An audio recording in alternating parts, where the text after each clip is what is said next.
Assalamualaikum warahmatullahi wabarakatuh. Para wargi Pustaka Sunda Sadayana, Sampurasun.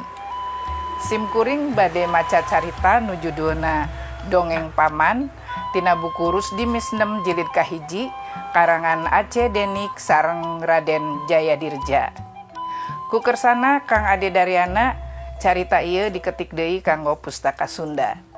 Wilujeng ngaregepkeun. Dongeng Paman. Rusdi misnem jeung pamanna sanggeus daladaharan sore gek dariuk di tepas hareup. Kumaha dongeng buhaya teh Mang? Ceuk Rusdi. Cing mangga geura carioskeun, kuring hayang terang. Kieu geura ceuk pamanna. Pek darengekeunnya. Rusdi jeung misnem beuki dareukeut bae dariukna ka pamanna.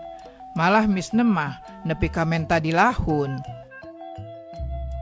Taun ka tukang, Mang nyaba ka pakidulan tanah priangan. Waktu nyiar barang dagangan. Dina hiji poe, nepi ka sisi walungan nu reha buhayana. Ada rako maroyan dina keusik. Sawareh aya nu teteleuman. Ngan ka tembong gubar gebor caina bae. Harita mamang teu wani deukeut ka sisi cai. Da sieun ku sakadang-sakadang nu sakitu gedena. Nepi karek nincak sasak oge teu wani. Da sieun diudag.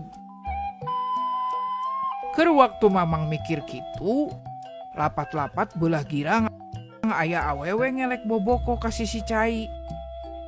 Ku mang teu digeureuh-geureuh, da mana kitu oge biasana teu sieuneun ku buhaya. Eta awewe tea gog nagog dina batu bari ngisikan. Sing horeng gigireun batu eta teh aya buhaya gede pisan. Keur galasar gulusur moyan. Ku eta awewe eta rupa-rupana teu kanyahoan. Nu ngisikan tea ongkoh-ongkoh bae. Buhaya tea ti tukangeunana ngadodohon ewak sukuna. Barang gep digegel, awewe teh gegeroan menta tulung. Tolong! Tolong! Tolong! Kabeneran aya budak nu nyahon. Tuluy manehna lumpat bebeja ka kolot-kolot di lembur. Jelema-jelema ti lembur ngabrus sapakarangna. Rek nulungan eta awewe tea. Tapi daratangna lah teuing. Awewe teh geus teu aya. Digusur buahaya ka jero leuwi. Ngan karibeasna bae awur-awuran luhureun batu. Jelema nu rek narulungan rupa-rupana geus teu sieuneun deui ku buhaya teh. Brus bae talu turubun kana leuwi. Lep tareulem nareangan awewe tea. Tapi weleh teu kapanggih. Kawas-kawasna tina gancangna buhaya bae digusur ka leuwi nu sejen. Ngan kabeneran bae buhayana nu aya dina eta leuwi kawasna ngan hiji-hijina. Da buktina teu tembong deui nu sejen. Kumaha ari mamang milu mantuan neangan? Ceuk Rusdi. Atuh puguh bae, tembal pamanna. Mamang harita milu neangan, sieun-sieun oge ngawayahnakeun maneh bae. Da kolot budak urang dinya geuning crab-crub alancrub neangan awewe tea. Jelema-jelema kabeh geus haranjat ti walungan. Tuluy baralik. Malah sawareh mah aya nu ceurik auk-aukan.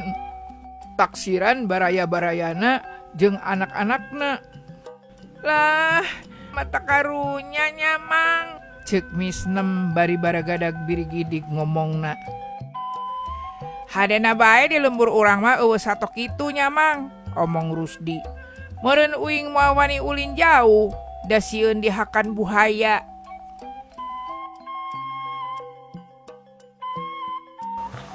Cag dugi ka dieu carita dongeng paman. Salam sehat kanggo sadayana. Wassalamualaikum warahmatullahi wabarakatuh.